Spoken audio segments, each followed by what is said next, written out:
Welcome back to the Mina Kimes Show featuring Lenny, the only NFL podcast where one of the hosts thinks whip routes should be called whippets. The dog breed. That's Lenny. I'm Mina Kimes.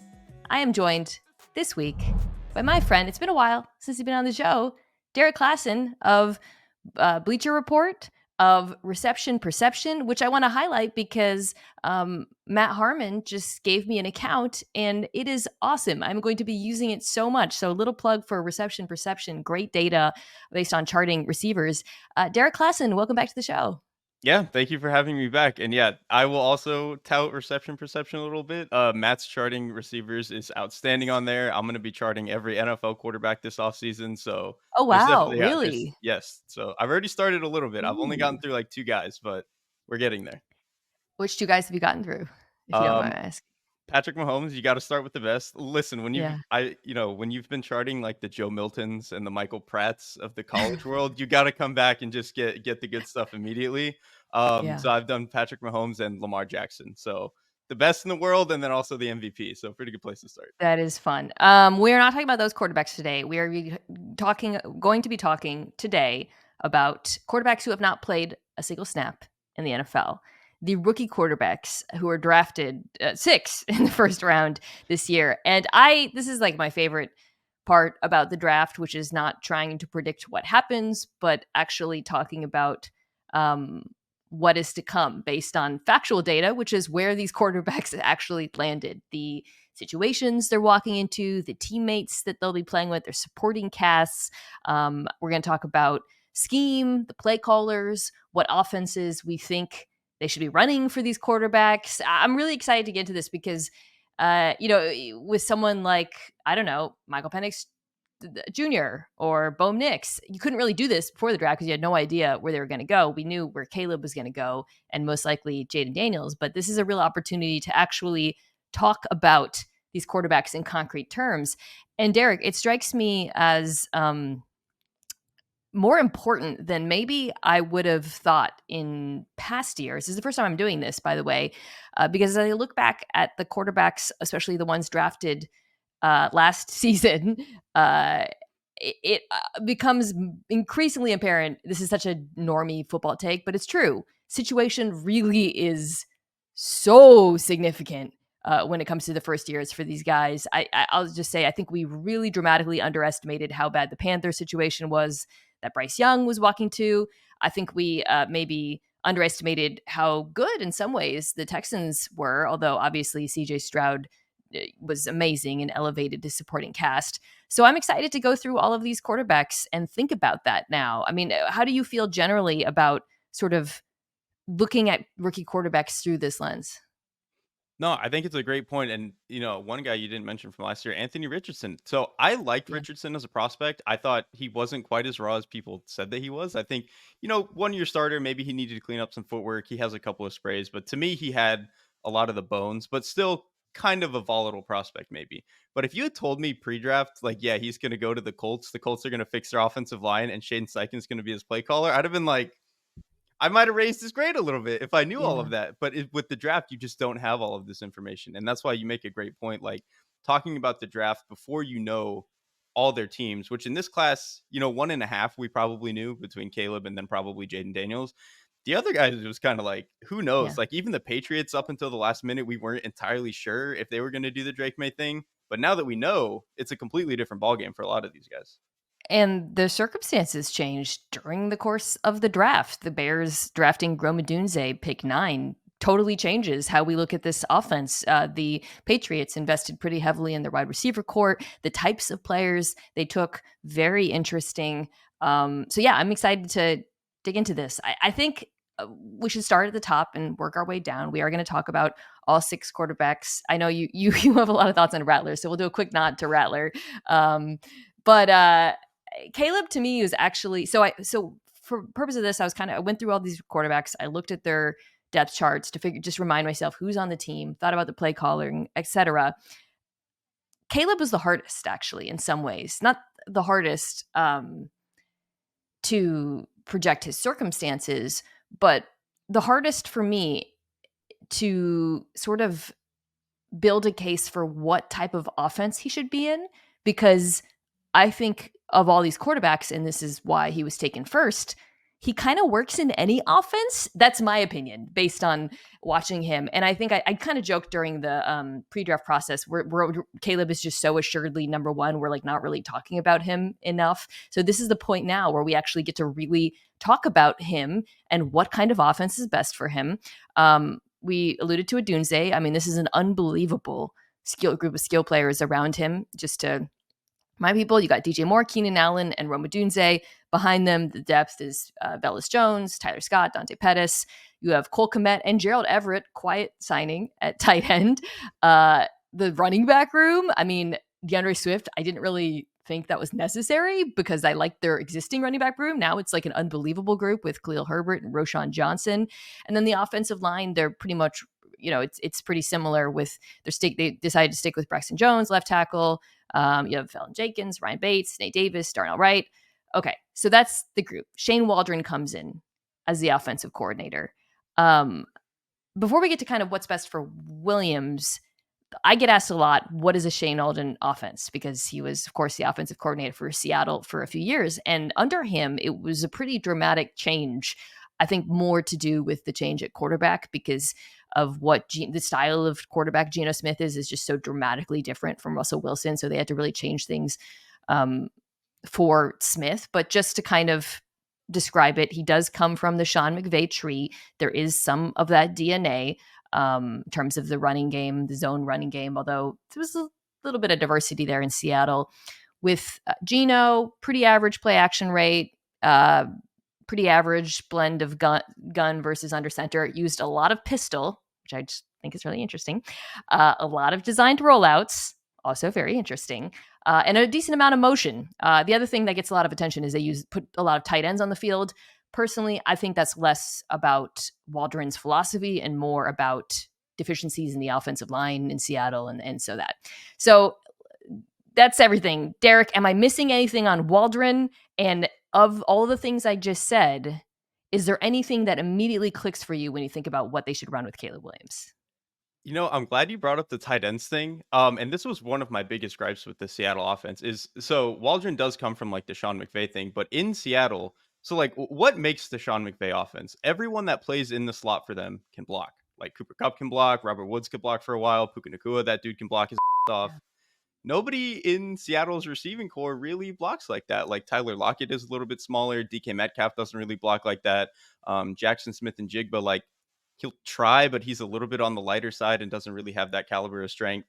So I think that's why they always played in like wider formations than you typically see from some of these Sean McVay offenses. Yes. And why, when they wanted blocking, they were like, all right, we got to go 13 personnel and get a bunch of tight ends on the field.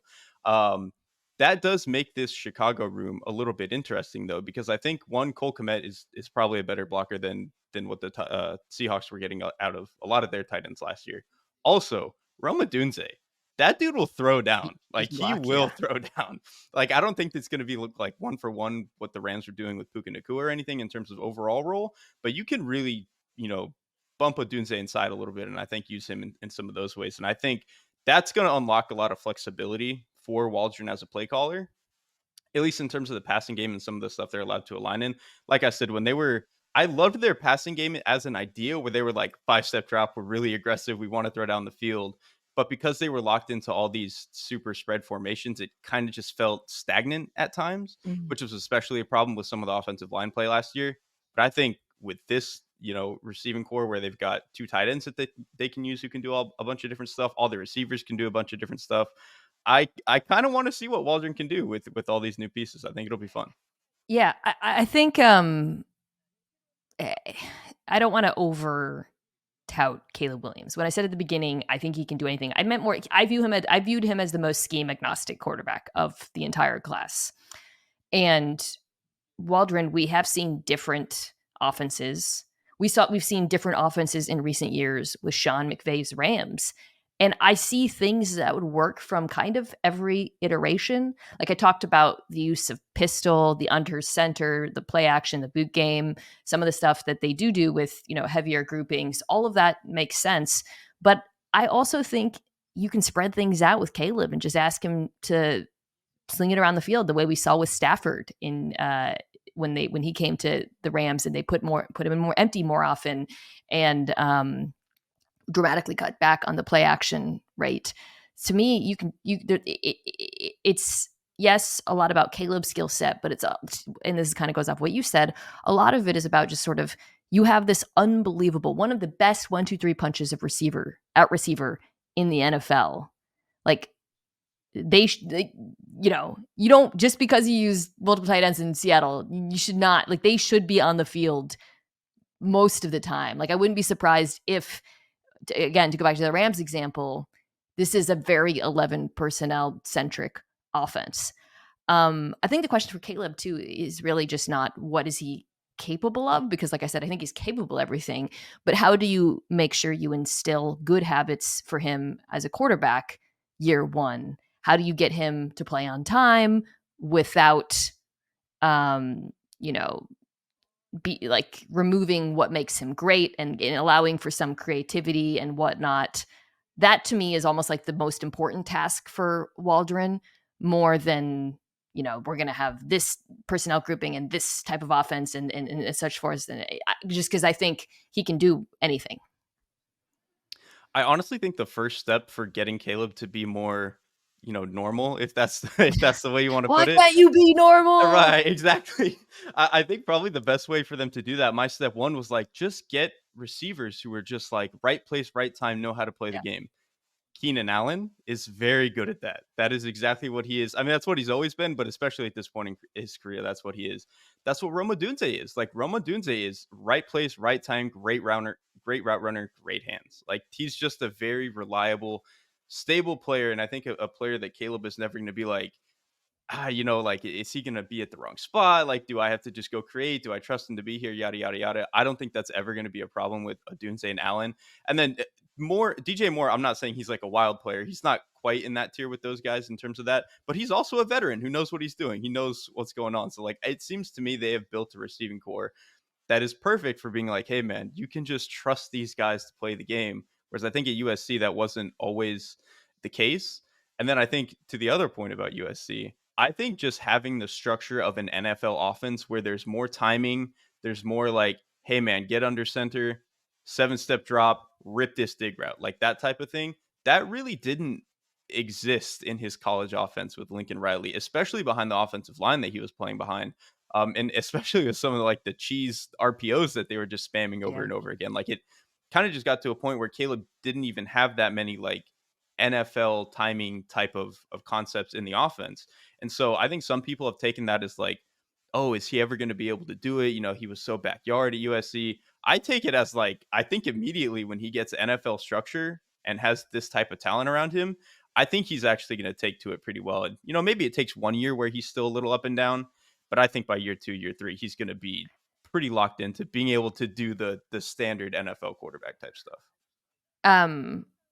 I was messing around a little bit with the reception website. This is an advert, but before this morning, because I just got my login, and guess which receiver in the NFL, it's very obvious from what we're talking about, had the highest success rate on slants? Keenan Allen. Like, that's probably been true for like a decade. Yeah, I know, right? I really, like, they could not have traded for a better player to do exactly what you need for Caleb Williams to build immediate trust. If I throw this on time, he will be open, he will catch the football. Like it, and I think, like, when we talk about, I've talked about this a lot with Bryce, you could see him develop bad habits over the course of the season as his trust correctly eroded in his receiving group. And that's, there's some of that was on Bryce. But it was very visible. Like, he was like, oh, I can't throw with anticipation because he's got, the value for a rookie quarterback of having a guy who gets open quickly and does all of the little things required, those like little veteran moves, to run that short / intermediate game on a high level. Keenan Allen is that guy. It is just fabulous for him. So I guess, we feel really good about skill players. I think with Waldron, I think we're both in agreement. Like, there's a lot. It's almost more about like, how do I make sure I have this like all-star team skill players, what is the best sort of combination of starters? How should I use them or whatnot? The question that gets brought up a little bit is this offensive line good enough?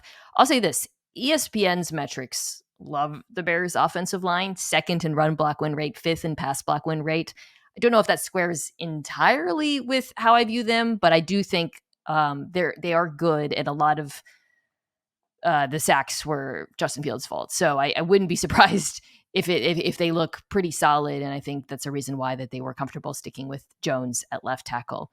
I guess my final question for you for Williams is this: like, as you look around the NFL, because he gets compared to Mahomes and Rodgers, or is there any offense of the last 5 years or so that you think, oh man, I'd love to see Caleb Williams running that particular offense, since we've established that Waldron really can mean a lot of different things?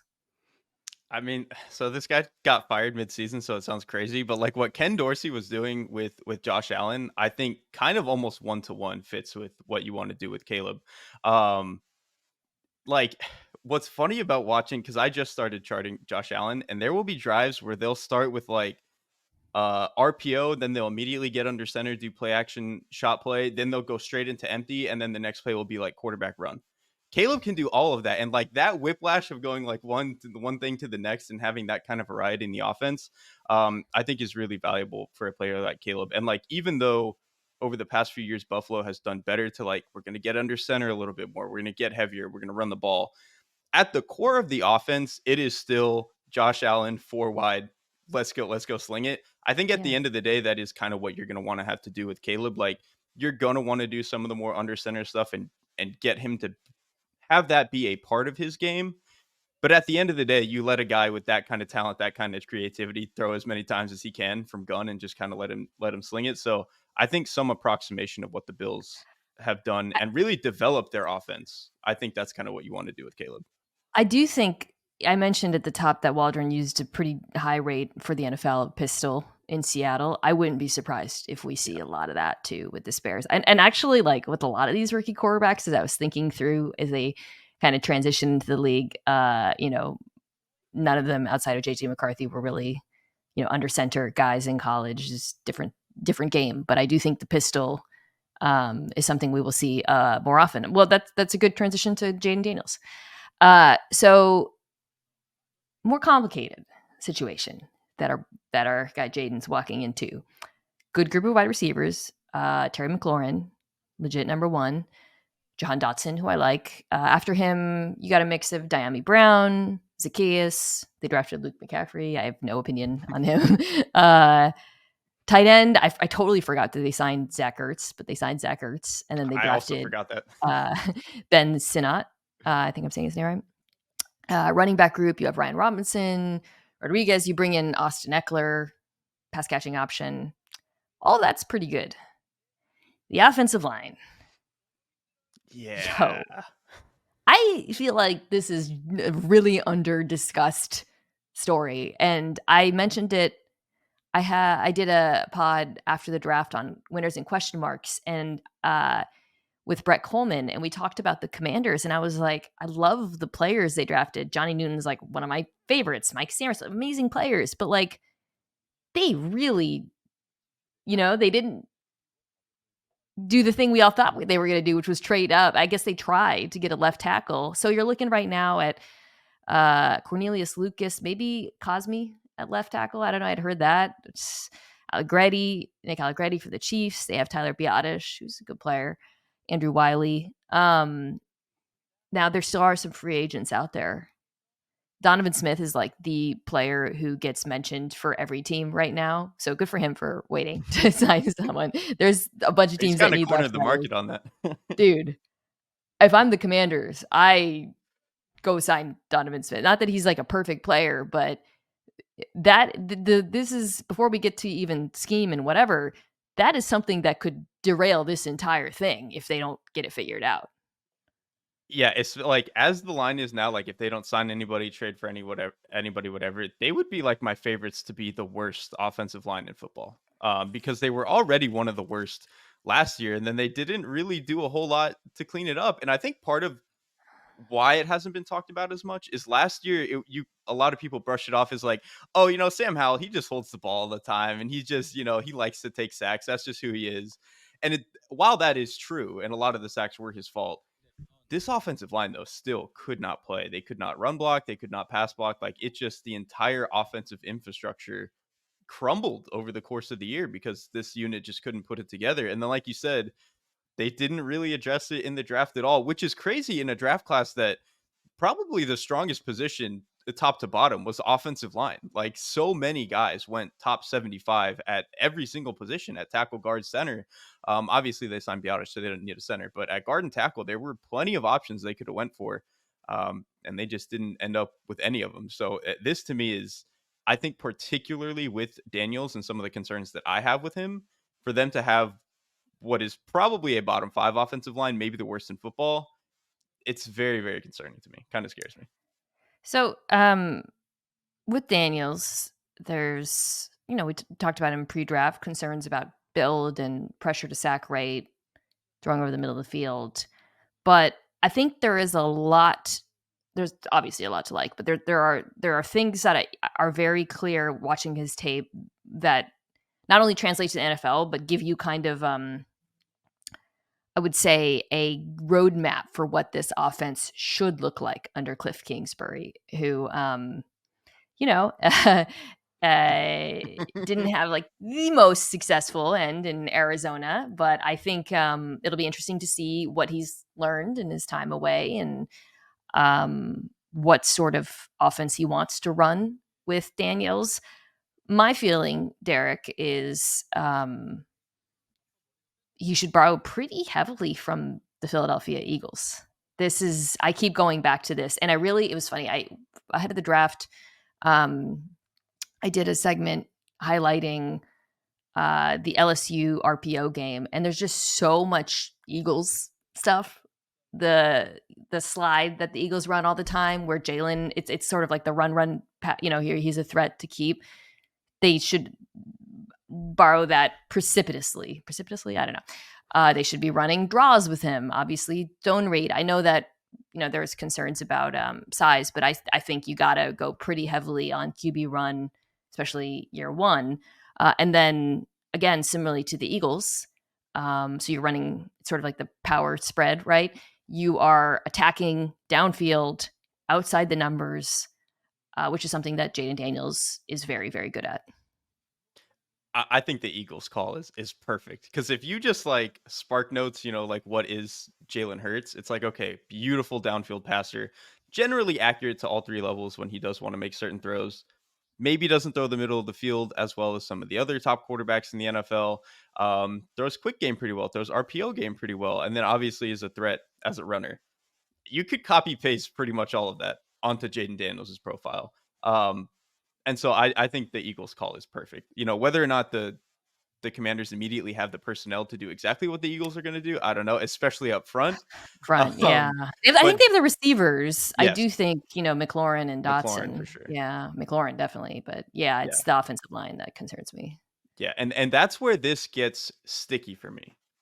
Because Jalen Hurts, like, I think one of his biggest issues is he's not the best pocket manager. He's very much a quarterback where, like, when it gets a little crowded, he can start to feel the heat quickly, and he'll just want to bail and look to immediately scramble.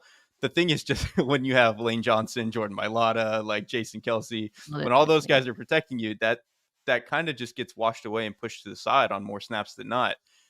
In Washington, he's going to be under duress all the time, and that's where I worry about really Jayden Daniels' like development arc as a whole. Because it's almost like what you said with Bryce last year, where like he instilled these bad habits of like, okay, I cannot trust these receivers. And it kind of instilled his worst habit, which is like his timing was always weird to begin with. He always wanted to look to create. With Jayden Daniels, I almost wonder about the same thing, but in terms of pocket management. It's like, okay, well, if he just, that's already kind of his pain point, and then he's behind this offensive line that's going to put him under issues all the time, is he ever going to feel confident playing behind, in NFL pockets and stuff? Yeah, and I think there's an interesting distinction there to be drawn with the Hurts comparison, which, by the way, is like Jalen Hurts is a really, really good NFL quarterback. I know our last memory of him is not great, but like comparing Jayden Daniels to Jalen Hurts is like a good comp, people, if anyone's freaking out or if any Commanders fans or LSU fans are feeling defensive about it. But I think there's a thing that I think Hurts is better at and a thing that Daniels is better at. And it's the difference between pressure versus the blitz.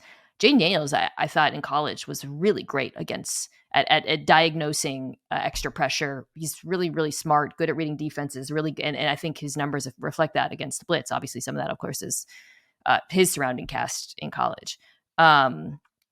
Pressure is the issue, right? And he wasn't under pressure very much because, again, the LSU offensive line was freaking awesome. But that's where I think, I think he has to kind of, even as Hurts has struggled at times, he still has to get to where Hurts is under pressure. I worry about the transition given the situation at LSU versus what we're talking about with this offensive line. LSU, their tackles are unreal. Top 15 picks, like both of them. Legit obsessed with that dude, Will Campbell. I actually, after watching Daniels, immediately texted Andrew Whitworth. No big deal, humble brag. But I was like, because he's LSU, and I'm like, yo, have you watched? Like, what are your thoughts on? I forget his number 7. I forgot he had a cool number actually. It's like a single digit or something. I don't remember either. It's something weird. And he wrote back like a 500-word text about how amazing he thinks he is and how he's like so invested in him because I guess they're from the same hometown. Oh, wow. In Louisiana. Yeah. So anyways, that dude is the truth. Pretty dramatic drop off for Jayden. So I guess my question for you is, I know we've been Washington fans are listening to this like, okay, we get it. What can Cliff Kingsbury do to mitigate that? I mean, a couple of things. I think one, just like simplifying the vertical game, almost like we just said with the Eagles. Like their vertical game is not that interesting. It's just a lot of go balls and slot fades. But if you can call them right and time them right, that's perfectly fine. And Jayden Daniels, he throws them so well that even if it is kind of simple, if you throw them well enough, the defense still has to respect it all of the time. It's like the Joe Burrow thing. It's why he gets covered 2 all the time now, is because, okay, this is very simple. They're just running go balls. But if he can throw it all the time, then we still have to worry about it. So I think that is going to be part of it. I think Cliff is going to have to do a really, really good job with his quick game stuff, because that is one area where I think Jayden Daniels is really good. Like his timing and his accuracy in the quick game is outstanding, especially outside the numbers. That can get a little tricky maybe with Washington's receiving core because they don't have like the biggest, outside the numbers type of guys. But I do think that they're going to want to lean into that. And then the other thing that I actually think is most interesting about Cliff, people imagine him as like, oh, he's Cliff Kingsbury, air raid offense, throw the ball around. His best stuff in Arizona was the run game, especially with the quarterback run game. Like they were doing really cool stuff with like GT counter, like some of his QB run game stuff was sweet. And I think you very obviously can include Jayden Daniels in that in the same way that they were doing with Kyler Murray. And then you can obviously tag some RPO stuff onto that. So I think that is probably the way to do it, is kind of just keep the passing game as simple as possible in terms of just leaning into some quick game, maybe doing some empty 4 wide stuff, keeping the vertical game as easy as possible. Don't make him throw the middle of the field and hang in pockets right now. Like that's something he will have to develop. But with this offensive line year 1, just play the easy stuff and do the easy stuff. And I think that's going to be throwing quick game, RPOs, letting Jayden Daniels use his legs. Definitely spread to run, take advantage of the numbers advantage you have with Daniels. I think that the way forward is pretty clear. Okay, Drake Maye. So interesting situation. I think it's in some ways it's not great. Obviously, it's not the quarterback. We're going to get to a couple who are in much better situations. Obviously, Williams is an amazing. I don't think it's quite as bad as people say.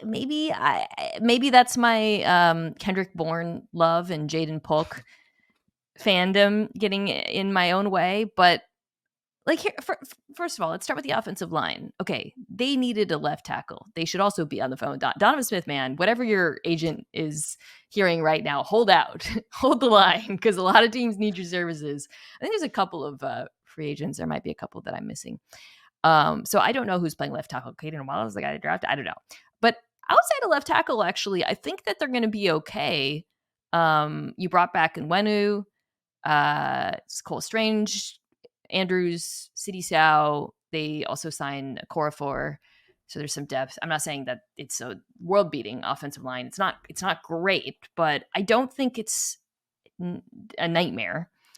The receiving group I alluded to, it's like the best group of 2s and 3s. It's like such a nice, like if you took Ayuk, which I don't think that's not going to happen, or Higgins or whatever, and you put them in this receiver group, I would really like it because Polk, Bourne, Demario Douglas, KJ Osborne, Javon Baker, who's an interesting player they drafted, Juju, they're some decent NFL players. They just don't have like a number one. I think that's the problem. Tight end, you got Hunter Henry, Austin Hooper, running back Stevenson and Gibson. They signed to Gibson. So before we get to the sort of scheme aspect of it under Alex Van Pelt, how do you regard the supporting cast in New England after the draft? I'm kind of in the same boat. Like, it's not good, right? Like, this is not going to be, he's Yes, going to it's walk not. in and have the Justin Herbert rookie year or whatever. Like, that's not going to happen. And that's okay. Like, you draft a quarterback at 3. This is for the long haul anyway. It's whatever. But it's really not that bad. Like you said, like outside of left tackle, I think the offensive line is plenty serviceable. Like Mike Manu, when he's healthy, is a really good player. City Sal, like he probably needs to take another step before you can say that he's like a reliable player for them. But I think that could absolutely happen. He's a very young player. And then Cole Strange, I think, is a very promising young player. So like this offensive line, probably not great, but I think it's better than some of the other offensive lines that some of these other rookies are going to have to play behind. Especially like we just mentioned, Jayden Daniels. Like it's better than that, for sure. Like these guys at least have a couple of guys who you maybe could make a Pro Bowl or something if things go right. And then the receiving room, like you mentioned, they don't have a one. If they could go snag a T. Higgins, a Brandon Ayuk, that would be wonderful. But the thing about this receiving core that I kind of like, even if there's some uncertainty, especially with the rookies, but everybody has a role. And that's I kind of think what I really like about Mm. the way that this is constructed. Like Jalen Polk is your typical like ball winner. He can play X, he can play a little bit from the slot, but he's very much like a be in the right spot, go win me the ball 15 yards down the field. I think for a quarterback like Drake Maye, that was like them understanding the guy that they drafted and being like, we need to get a receiver who fits his skill set. And I think that's great. Especially when you watch Drake Maye at North Carolina. He tried to play as if he had one of those guys and he never did. Well, in 2023, and he Start kind of did. shooting. In 2022, he had Josh Downs, right? Who kind of could fill that role. 2023, he had none of it, but he just kept doing it anyway. Yeah. And that's why I think some of it looked bad. But Jalen Polk, I think, is going to erase some of that for sure. And then Javon Baker, like obviously 4th round, you don't know exactly what you're going to get, but he to me is like vertical X receiver, like almost kind of what they have in Kendrick Bourne, but like could potentially be better. I think he's a better route runner out of the gate potentially. So I like that for them. And then Pop Douglas, like he's just him and KJ Osborne really are your underneath slot, like speed, yak, all this other He's got stuff. juice, which was He sorely missing in he his can offense. pop, right? Like Hey.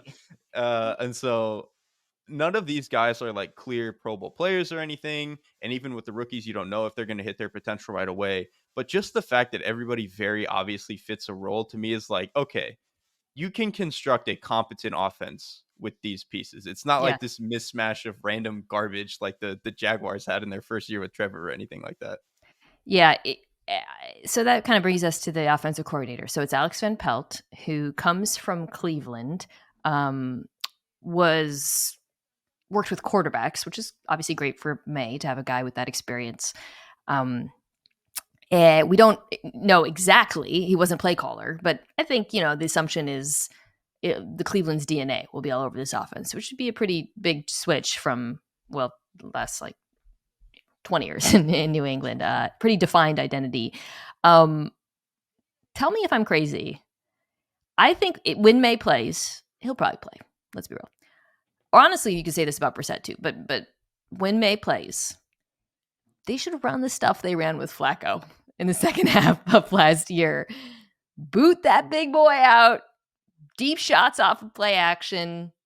They were running RPOs with Flacco off of a very diverse run game, by the way. I think we think of Cleveland as being wide zone boot, but they actually were running all kinds of stuff last year. And yep, let him attack downfield. I feel like it's a pretty good fit between the play caller, assuming that that's what he's, sort of what he's going to do.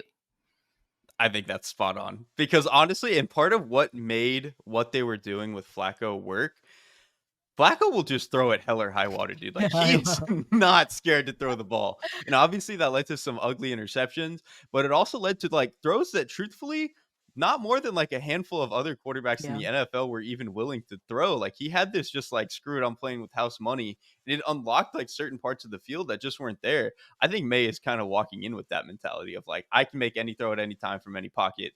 Let's go sling it. And so I think if they walk in with that type of offense where they are booting him out and they're trying to throw vertically and they're trying to throw a bunch of like deep sail routes and deep corners and posts and all that stuff, that is the way to run the offense with Drake May. Like I don't think you want to do the, we're trying to attack for 8 yards every play. Like that's not. Eventually he'll have to grow up into that, right? Like Mahomes Yeah. eventually had to do it. Eventually Josh Allen had to do it.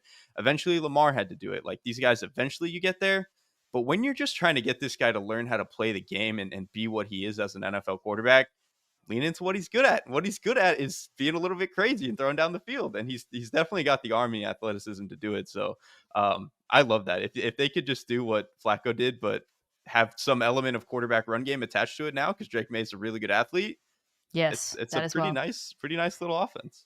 I'm gonna miss watching Joe Flacco roll out like an 18-wheeler, try to turn, launch that thing. Okay, let's take a quick break, come back, and talk about the other quarterbacks taken in the first round. Why should you bet with Caesars Sportsbook? 2 words: Caesars Rewards. Every bet brings you closer to the types of benefits only Caesars can offer: hotel stays, VIP experiences, sports and concert tickets, and more. It's not just an app, it's an empire. Okay. Michael Penix Jr., let's go. This is tricky because we don't know when he's going to play. He's not going to play year one. So in some ways, we can talk about the players who are on the team, the scheme, Zach Robinson. But the reality is we might not see Michael Penix Jr. at the helm of this for 1-2 years. Now, entirely possible Kirk Cousins gets hurt and we see him earlier than that. So let's start there, actually, because I think that's an interesting question. If Kirk Cousins, let's say, because I think we all assume, by the way, that we know what kind of offense it's going to be with Kirk Cousins. It's going to be very similar to what we saw in Minnesota. Zach Robinson comes from the Sean McVay tree, as did Kevin O'Connell. The personnel, too, right? The zone blocking offensive line, the skill players that they have, a lot of shared DNA there. We can get to the skill players in a second because, that is sort of the one, a major difference. So Kirk Cousins, play action, under center boot, well, actually, it'll be different personnel groupings with this group, but yes. Do you do the same thing with Michael Penix Jr.? What happens? What if you're Zach Robinson? It's week 8. Kirk suffered some sort of injury. What do you do with Michael Penix Jr. and this offense? This is okay. So there were like 1,000 reasons that this pick was completely baffling to me, but one of them was for this exact scenario is that like, so Yeah. in my mind, I was like, okay, if they're dead set on drafting some sort of developmental guy, wouldn't JJ McCarthy make more sense? Because he makes sense for this whole like, the Kirk Shanahan too. McVay. Yeah, he's Kirk too with a little bit of juice. Maybe that's what you get. And so like, you wouldn't really have to change the offense. You could run all the same stuff. Michael Penix to me is more of like a throwback, like Bruce Arians, like type of quarterback. Like he's like you run the 2015 Palmer offense, you run the 2021 whatever year they won the Super Bowl, the Bucks offense with Brady. Like that's the style of offense you run, where you are like everything is past 15 yards. We are throwing down the field as much as possible. Outbreakers outside the numbers, like deep go balls, that sort of stuff. That to me is more the type of quarterback that Michael Penix is. And truthfully, you don't need a lot of play action for that. You don't even necessarily need to get under center a lot for that. It's just like we're slinging it down the field and we're throwing outside the numbers. It's like almost the antithesis in a lot of ways of Yeah. what the Kirk offense is supposed to be. And that just makes it like, I have I a don't know. theory, which is that Raheem Morris we don't know who made this pick, whatever. But I do have a theory that part of the reason they were behind it is that Raheem Morris and Zach Robinson were with the Rams, and they saw a little bit of Stafford in Michael Mhm. Penix, even the unconventional throwing motion. And he came and they did their visit with him or whatever. I can't remember that he didn't come for like a top 30 visit, and he was slinging that thing around. And they were like, "Yeah, we want this is like we don't want Kirk 2. We want the Stafford hedge. Like we want Well, the different kind of quarterback." and they even said that, I think there was some, like, report where it was like, someone said that Michael Penix, like, there hasn't been a quarterback who's thrown the ball like this since Matthew Since Stafford. And I was just like, Caleb and Drake are in this class. Like, that's a yeah, no, crazy thing to it's say. yeah. We But in don't. terms of, We're not like, here to relitigate the pick. We're just trying to right. understand what kind of offense they would run. But I have a feeling that they went through that transition where like they hit the wall with Goff and they were like, we need a quarterback who can do stuff on his own, who doesn't have to be babied. And they liked the idea of the hedge quarterback being that kind of guy, even for all the other reasons not to do the pick. So yeah, but to your point, like it is just it's very different. It would be very different. Penix is such an interesting player because I talked about this a little bit when we talked about him as a prospect. Very low pressure to sack rate, but there's a multitude of reasons for that. It's not really the sort of it's certainly not because of mobility. Let's start there. It's not like, or Anthony Richardson had this kind of like great feel for evading or even like being so strong he could shake off of pressure. With Penix, some of it had to do with the fact that he does get the ball out quickly. And I think that's something that is really great about him, and something I think as an NFL coach, I imagine it's again another reason why I think coaches liked him so much is he's not going to take dumb sacks. He is going to throw that thing away if it needs to be thrown, or he will check it down. He does that, I think, at a really high level, and that's something that players like Justin Fields never got as good as they needed to be at. So you put him behind this Falcons offensive line that I think we all agree is good. And like you said, you just kind of ask him to cook. Huskies offense did run a fair amount of play action. Some of that had to do with this Ryan Grubb style, I think, and the way he put plays together, and as well as their personnel. So I wouldn't be surprised if you do actually see a fair amount of that with him, but I think it looks pretty different. I think to go to the players now, Drake London would be a huge beneficiary of a Michael Penix run Falcons offense because I think he's really underrated. I think he can win downfield, and I think Michael Penix Jr., like Drake Maye, will trust his receivers to win, and he will air it out, and he will push the ball. So I like how this group of skill players fits with them. I think he would get a lot out of them. I think London in particular, because London, it's not one for one, but there's a lot of London and Odunze overlap.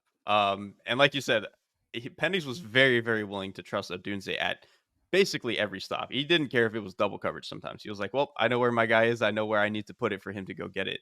And Drake London is very much that style of receiver where his ball skills are just, I'm glad you said he's underrated. He, to me, is like either knocking on the door of top 10 or already there. Like, he is a phenomenal receiver. It's just that he hasn't had the quarterback play to like get the numbers where everybody's willing to embrace it. I do think though, if Michael Penix had to play, probably the biggest, benefit is to Drake London because Yeah. Penix, I think, like you said, like even if maybe he doesn't walk in and immediately, he's, like I said, Herbert Stroud level processor or whatever as a rookie, he is at least going to get the ball out. And if he's going to get the ball out, he's going to probably be throwing it a lot to Drake London. And so I do think if he had to play, that's not the worst guy to have to go, screw it, I need somebody to go find the ball for me. So again, reception and perception, really useful. This tracks with what I thought would be true. Drake London, second highest success rate of any receiver on out routes, seventh highest, it looks like, on corners. Michael Penix Jr. loves throwing those outbreaking routes, and he has the arm strength to do so. So yeah, I think Drake London would cook. I think he'll be fine with Kirk too, but that's a whole other conversation. Yeah. Okay, so we'll see with Penix what happens. But that one's obviously kind of weird. JJ McCarthy is the easiest to discuss here of any of these quarterbacks because I think we all know exactly what kind of offense he should be running because it is pretty similar to what we saw him do in college. And he now walks into the best situation. I mean, the Bears could be better, but new play caller, we'll see. And Odunze, as much as we all love him, he is a prospect. JJ McCarthy gets to play with the best receiver in the NFL for a play caller in Kevin O'Connell, who I think is fantastic, behind an offensive line that I think we all agree is very good, with one of the better left tackles in football, with one of the best tight ends in the NFL, TJ Hawkinson, and a rushing attack that added Aaron Jones, who to me is hand in glove with this offense. A dream scenario for JJ. We all know wide zone, then boot, play action. Play the I hits, guess right? I'll play the hits. Kirk to Electric Boogaloo. I guess my question for you is this: is there anything that should be different for JJ as he, because it's easy for us to say, oh my God, this guy looks exactly like these. We it's very obvious what kind of offense you should be running. I think that's true. However, coming from offense in Michigan, where he was obviously not asked to throw the ball very much, and had some deficiencies in his game that are why he was ultimately the fourth quarterback taken. He is an imperfect prospect, not just because of small sample size, lack of touch throws on tape, some issues with mechanics that people smarter than me have explained. Maybe you can get into that. But I guess, is there anything that you think would help him ease that transition? Because he's basically being thrown the keys to a Lamborghini. Yeah, I think the thing is you just kind of have to wind the clock back on what this offense is, which makes sense. I mean, Kirk has been playing for 10 years or whatever, and JJ McCarthy is walking in as a rookie. But like Jared Goff, I think, is another example of this, where like when the Rams, Jared Goff, like McVay, all that stuff was coming up, it was a pretty simple offense. It was like, we're doing the wide zone stuff, we're going to run play action, and when we get into gun, which is not going to be a lot because that's not what we want our quarterback to do, we're kind of just going to go into empty and have these like 2 or 3 core concepts that we run and just pray to God that he can execute them. That to me is kind of how it should be with JJ McCarthy, is you simplify the passing offense in basically every way. You don't ask him to carry the load a lot. Like, you don't want him throwing 38 times a game the way that Sam Howell was asked to do this year. You want him throwing 24 times a game, and half of them are going to be play action. A couple of them are going to be this empty stuff, which is very simple, kind of just lets him see everything before before the snap.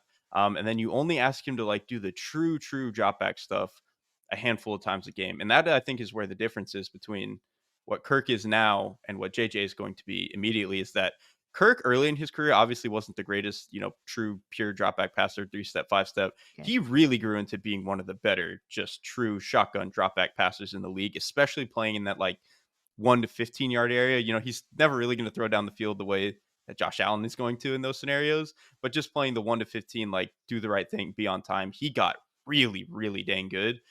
JJ is probably not going to be that good the first couple of years. And that's not even because he can't do it. It's just like, yeah, he's a rookie and he's coming from an offense that didn't ask him to do all that much. And even when he did play from gun a lot, they did a really, really good job at Michigan of giving him like very simple man zone indicators with their motion. Obviously, I think Kevin O'Connell is going to be able to do that, but that's definitely going to have to be part of the offense as well. So I think they can do a lot of the Kirk stuff. Just wind the clock back a little bit. Let's pretend this is year 3 Kirk instead of what year 10 Kirk has become. I do want to mention the other receivers, by the way. Addison, I really love Jordan Addison. I think he's a really good player. And then behind him, you have Brandon Powell, who's kind of small, fast guy. Kill Harry, who's the big, slow guy. Just kidding, it's mean. Trent Sherfield. So it's a mix of guys. Yeah, I really like your point about sort of setting expectations, and he could be better than Kirk, but he probably won't be right at the beginning, and that's okay. That's okay. He is going to inspire, however, so much discord. He, to me, like, if you thought Purdy was toxic, the discourse around him, I could see JJ, the discourse, oh my God, like, fourth quarterback taken, he's the best of all of them just because the offense will look really good. I could see that happening. Also, he's got Michigan fans behind him, so that's... There's always another one, right? It's Jared Goff, and then it's Tua, and then it's Purdy, and then JJ McCarthy's creeping up. He's walking up to the podium here. I came to really like him as a prospect as the process went along. Not more than the top 3, but he's definitely got something to him. I think what's going to be interesting for me too is just to see how much his athleticism factors in at the NFL level, because he can move, man. And I'll be curious to see. That is the biggest differentiator between him and Kirk, obviously. And I'll be interested in seeing how O'Connell factors that into his offense because it's so different from the quarterbacks that he's worked with. All right. Bo Nix, sort of the forgotten man in all this draft discourse, but he's starting, man. Bo Nix. In our dynasty league with Nate, Tice, and Danny Kelly, and our friend Jackson Bevins, and Nate beat me in the finals last year. I'm still kind of sore about that. I am very low on quarterbacks. I have my 2 starting quarterbacks are Jared Goff, which is amazing, and Derek Carr. And I had a choice between, but I'm also, my receiving group is aging. I had a choice between Bo Nix, Xavier Worthy, Keon Coleman, and A.D. Mitchell. Can you guess who I took?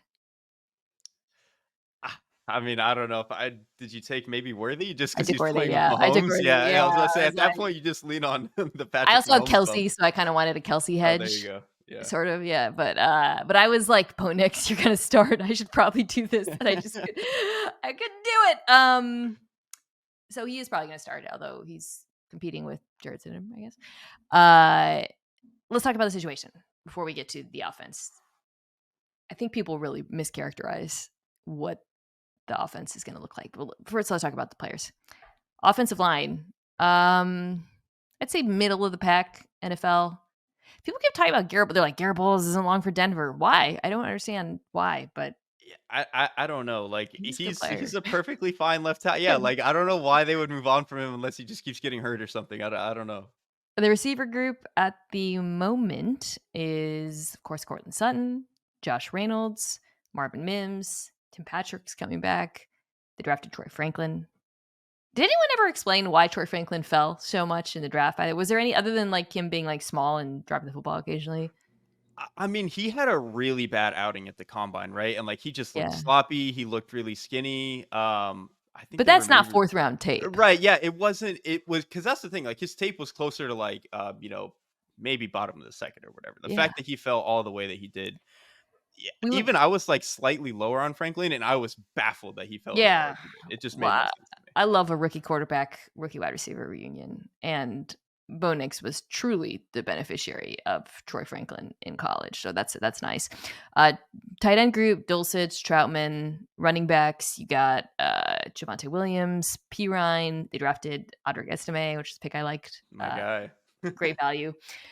Okay. How do you regard this cast before we get to the offense and Sean Payton? Especially, how would you, let me rephrase this. We just talked about 5 like different casts. Where would you put the Broncos? If I'm including Sean Payton as like, part No, of what's going on. You're not including, we're just talking about the players. Just the players. I mean, it's probably better than New England's because even if this receiving core to me also doesn't have like a true star, at least a lot more of the role players are like veterans for the most part. And it's like, okay, I could kind of trust at least like Tim Patrick and Sutton. I think I can kind of trust them there. The New England would, Patriots fans would gnaw off their like half of their fingers for Courtland Sutton. I do want to say that really quickly. I feel like people forget how good Courtland Sutton is. I remember last year he made like probably 5 of the 8 coolest catches in the NFL. And like I was comparing Odunze this year to Courtland Sutton, and people were like, "He's way better than that." And I was like, really good. Sutton is a really good player. Like maybe not in the a true All Pro category, but he's pretty dang good. So I would say it's better than New England. Not better than Chicago, I don't think. I don't think it's better than Minnesota. Yeah. Don't think it's better than Atlanta. I think I might say it's better than Washington, though, because I do think the offensive line is just so bad in Washington that them having enough in Denver is like, okay, I can give them the edge there. So it's fine. It's good enough for a rookie quarterback to like not look completely miserable. Totally agree. I think also the offensive line will look a lot better with Bo Nix than Russell Wilson because Bo Nix, I'll tell you what, that guy gets rid of the football. He gets it out real quick. Which I guess brings us to the offense. Everybody just keeps yelling Drew Brees. I think, like, be serious. Like, no. So let's talk about what Bo Nix is good at and sort of use that to explore like how if we were Sean, because Sean Payton is also, that's the other thing about Payton, like he's called so many different offenses, we've seen so many different iterations of it from what we saw last year in Denver to the end of Drew Brees' career, to the beginning of Drew Brees' career, to when he was working with backup quarterbacks like Teddy and Taysom Hill. So it's been very different. So Bo Nix, very quick release. And I have a thought about that I want to bring up, but about what I would do with him offensively. He has what I would describe as functional athleticism. He throws really well on the move. I would argue better on the move than stationary. Sometimes, right? Yeah. But he's super, super accurate throwing on the move. And he makes really nice. It's not just, 8-yard throws. He throws downfield on the move quite well, I think. So obviously you want to bake that into the offense. Arm strength is fine. I don't think he obviously doesn't compare with the top guys that we've been talking about, the top 3 or so, 4 even really.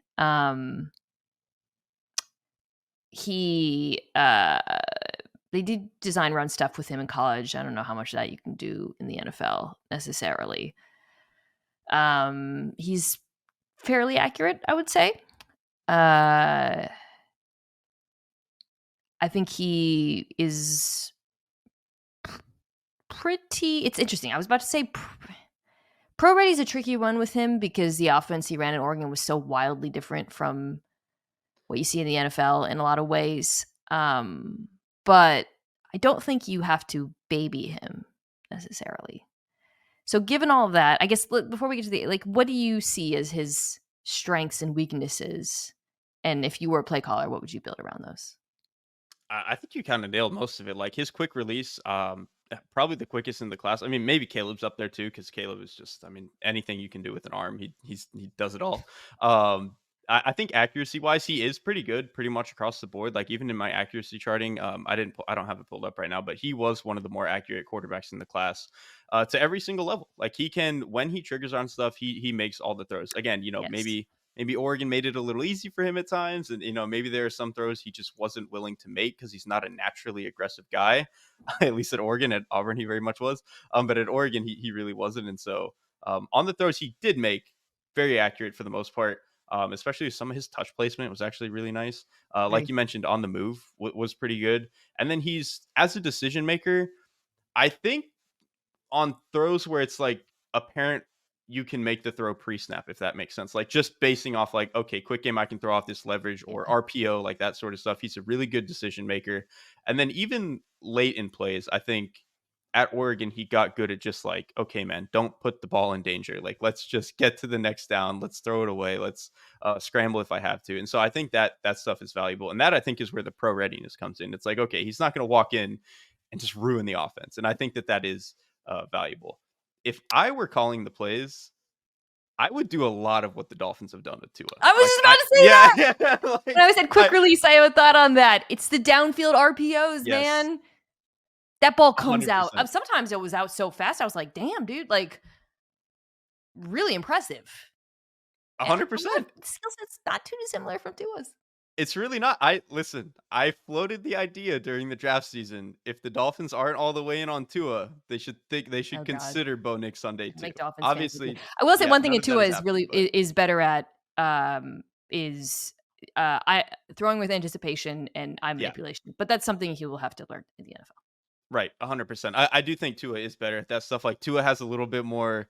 It's mostly a point and shoot offense, but Tua does like bring a little bit of sauce to it every now and then with what he can do with his eyes and stuff. Whereas like with Bo Nix, it's a little bit more like vanilla stock standard point and shoot type stuff. Which with as accurate as he is and with as good as his releases, that's totally fine. But it's maybe doesn't have quite the same ceiling that Tua has had with the Dolphins. So I think in terms of if we're relating it to like Sean Payton offenses, it will probably look most similar to like the Teddy offenses.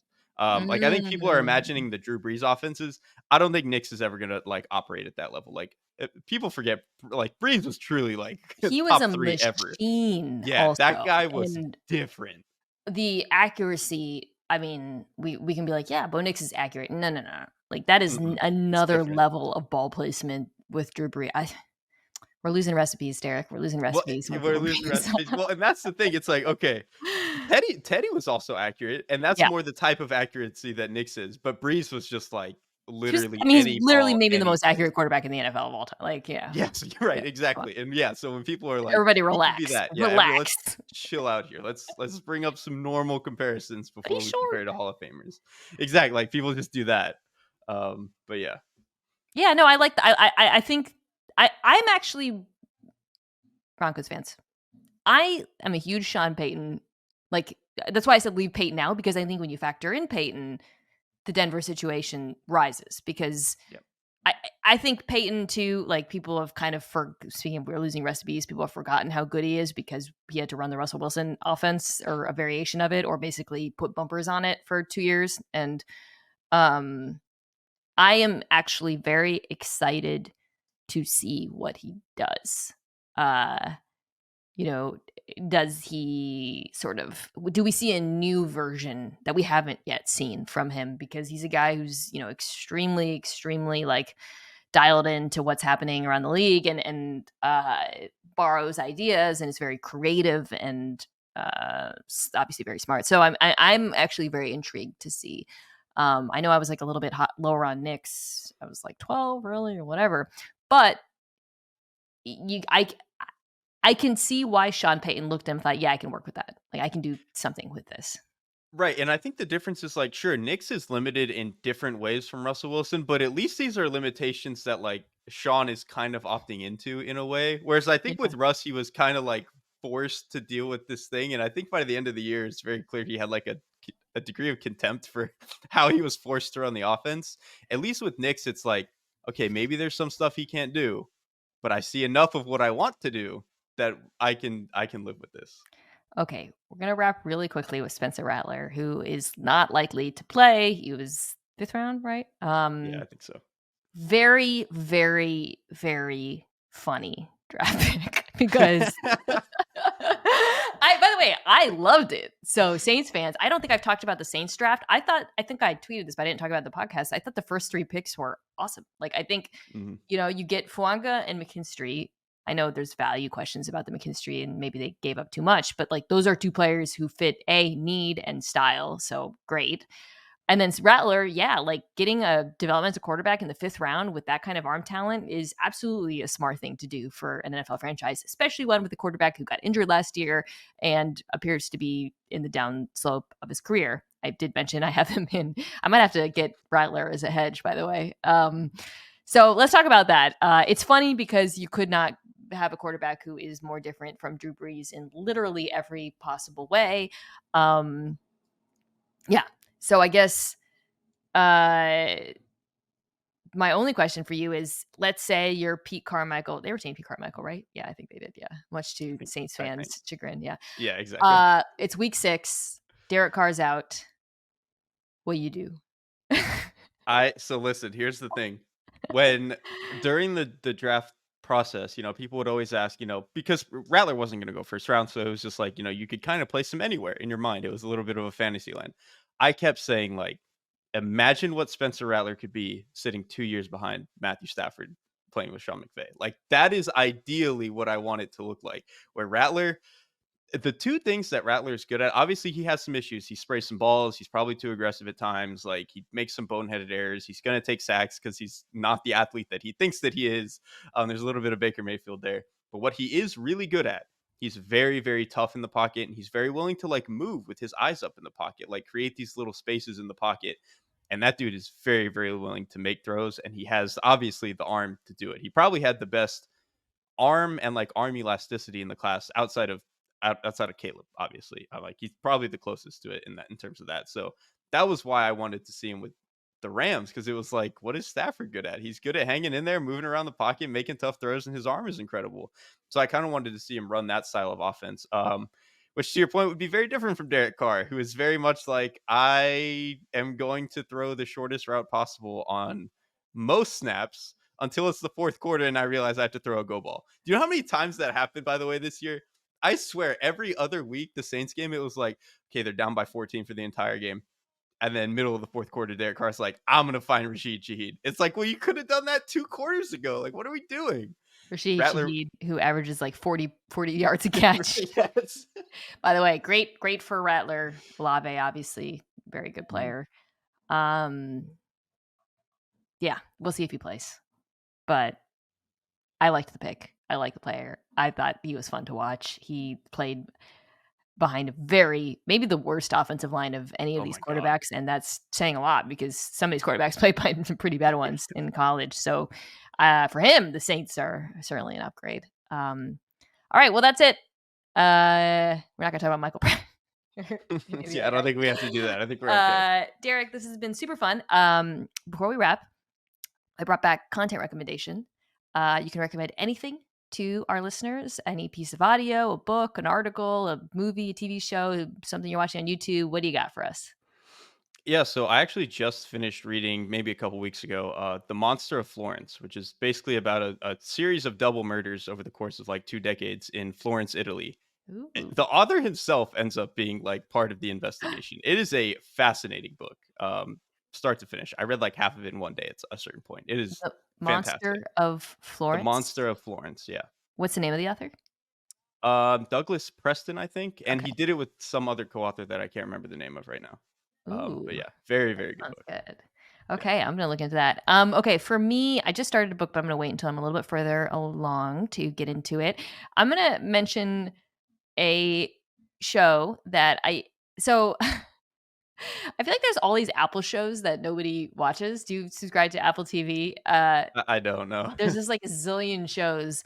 Um, so one that I watched not too long ago that was recommended to me by my friend Chris Ryan is called Criminal Record, and it is like a kind of standard fare British detective show. I love all that stuff, but this one there's a little bit of complication to it because there's like it's really about the relationship between these two police detectives, one of whom is Cush Jumbo, who's excellent in The Good Fight.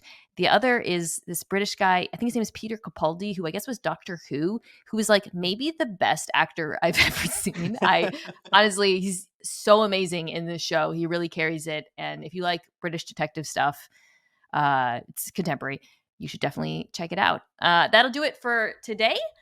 Next week, we will be back with a mailbag with Dominic Foxworth because I will be in DC. So we're going to tape that. So I'm going to put out a tweet asking for mailbag questions. If you guys are listening and you have a question about the draft, your team, offseason, whatever, feel free to reply to that tweet I put out. Also, if you are so inclined and you have never done so, please leave us a rating and review. Maybe a review just letting us know how much you love the show, but also like what you'd like to hear about in the offseason. I like getting ideas that way. And this one other piece of news, this show is now airing on Wednesdays, not Thursdays, Wednesdays on ESPN2 at 2 p.m. Eastern, I believe. So set your DVRs if you like to listen that way.